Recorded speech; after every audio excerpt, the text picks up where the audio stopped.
Welcome to an almost spoiler-free review of the Gray Death Trilogy by William H. Keith Jr.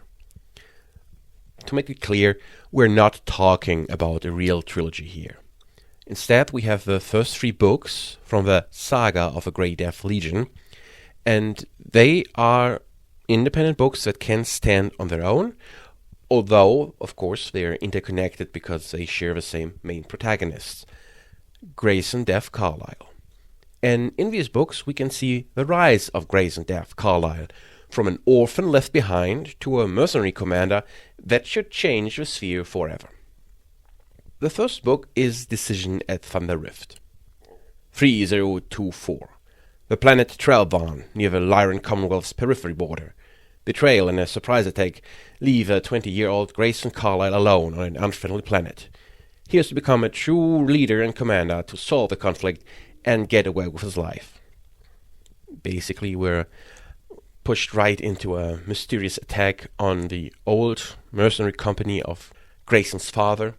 He is the only one who is left behind on the planet, and he has to use his skills to organize first a part of a local militia and then a true crack unit to, get away with his life, as I just said. It's a rather good and interesting read that shows you the first steps about him and gives a little glimpse into the politics on a planetary level. The second book is Mercenary Star. Desperate for any contract, the new Gray Death Legion accepts an assignment from Vatandi, the third planet of the Norn system, a former Lyran Commonwealth planet that had to be surrendered to the Draconis Combine and is now ruthlessly exploited by House Kurita. Original just hired to train the local rebels, misfortune forces the Legion to join and lead the fight against the occupation. This is, the second book. Not the best one in the trilogy, I have to say, but still an entertaining read. And we, get now an expanded mercenary unit, we learn more characters, and we can again see how Grayson performs as a commander. The most important, and from a, plot and overarching meta-plot perspective, far most important book is number 3, The Price of Glory. After long and dangerous service for House Merrick, the Gray Death Legion was rewarded with a hold on the planet Helm. But treachery and a ruthless plot not only took all this away, but turned them into wanted criminals on the run. Only the unraveling of an ancient mystery and an alliance with an old enemy can save Grayson Death Carlyle and his soldiers. If you decide to read the trilogy, you probably want it to get some ideas about the Helm Memory Core, and that would be handled in the third book. However, I have to warn you, the portion about the mystery is rather small, so it should not be the only reason for you to take it into the hand. Basically, none of these are bad books. They're entertaining reads, and you can get some glimpses into, the BattleTech universe. It's important to note that, unlike some other books in the series, the combat is quite well written, and what I personally like quite a lot, it is not exclusively mech-based. So we also see a few dropships, and especially ground vehicles, and even infantry taking part in the action. And we can also see how the different kinds of units work together or against each other. The complete trilogy, however, has very, very little importance for the background story. As I said, you probably want to read it for the Helm Memory Core, and that's essentially just a MacGuffin for the last part.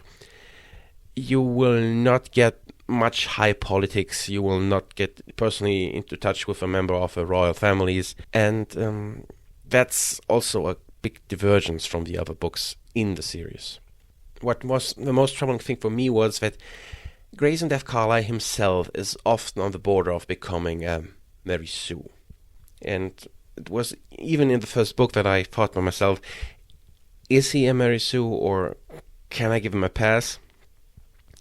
I decided to basically be okay with him. He has the habit of solving problems with incredible ease.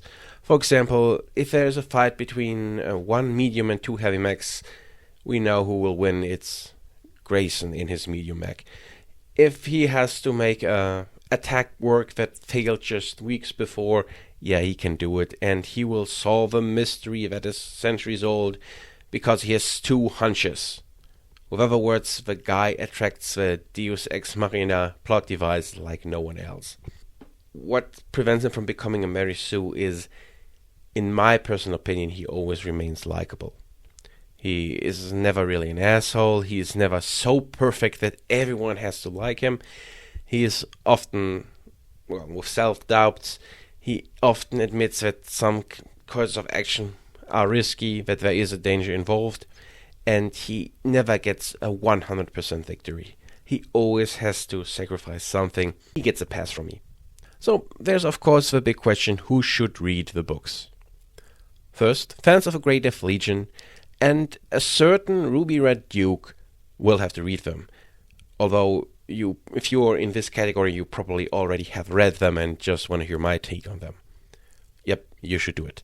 If you are interested in mercenaries and how mercenaries in the Succession War era operated and worked, yep, then you can also get the book.